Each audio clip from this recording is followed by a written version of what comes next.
All right, guys, Mikey here from Electric Scooter Guy. And guys, I want to just do a quick update on my Dualtron Ultra 2.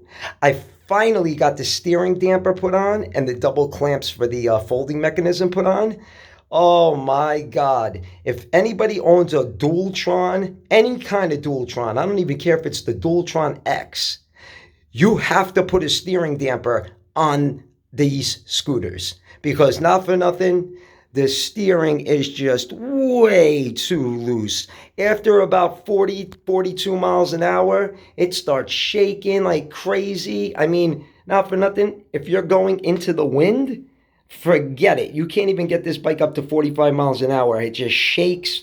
I mean, it's absolutely terrible. It really is. But with this steering damper, oh man, I have it set to the perfect setting. And it just tightened up everything. And then I got the double clamping system, the Dualtron, the real deal Dualtron double clamping system. And let me tell you, I used to only get like this much. Now I get this much more. I get this much more protection, okay? Because obviously this is bigger and thicker. I got one clamp going this way and one clamp going this way. Guys, don't ever put the clamp like this, like sideways like this, like one up here and one down here. You want to know why?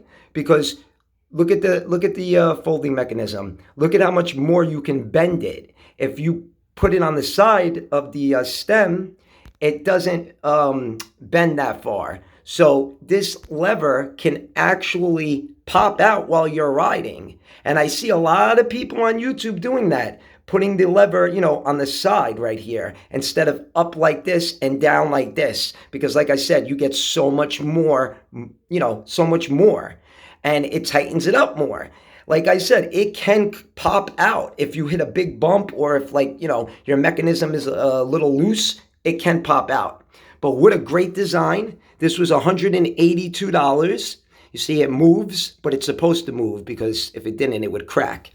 It's one of the best ones you can get for the Dualtron Ultra 2. They only make a couple of them.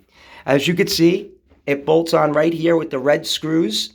And I just ordered the red washers. And I just ordered the red washers for all of these screws. So there'll be red washers just like this on all these screws. And then I ordered another tow handle that says Minimotors in white. And then it's got red on this side, and then red washers. So I think it's going to look perfect. Plus, I ordered, you see these rubber caps? I ordered 2 rubber caps for the front and then 2 rubber caps for the back, one for each side. I wish I can get the Dualtron Storm kickstand because this kickstand sucks. It's like a pencil. The Dualtron Storm, it's nice and thick. My Cobble Wolf Warrior, nice and thick. It's only a matter of time until this breaks. But anyways, guys, I just wanted to make a quick review on the Dualtron Ultra 2 and the steering damper and the double clamps because my God, what a difference.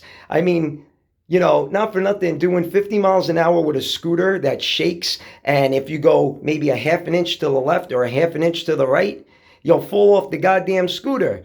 So you need a steering damper. I see guys on YouTube doing 55 miles an hour with these bikes with no steering damper. They're out of their minds. Out of their minds. I mean, it was so sketchy. Just watch Ginger on Wheels. Ginger on Wheels will tell you when he rode the Dualtron Thunder and the Dualtron Storm, how bad it was with the shaking. Oh my God, it's so bad, the handlebars. But it's perfect now, and I suggest all you guys get a steering damper and get one that costs like at least $160 or more. Anyways, guys, hope you enjoyed the video. I know it was a quick one. I'm going to be doing some riding videos soon. I'm waiting on my GoPro. They sent me the wrong one. Now I got to wait another couple of weeks to get it. So stay tuned, guys. Mikey from Electric Scooter Guy. Peace out.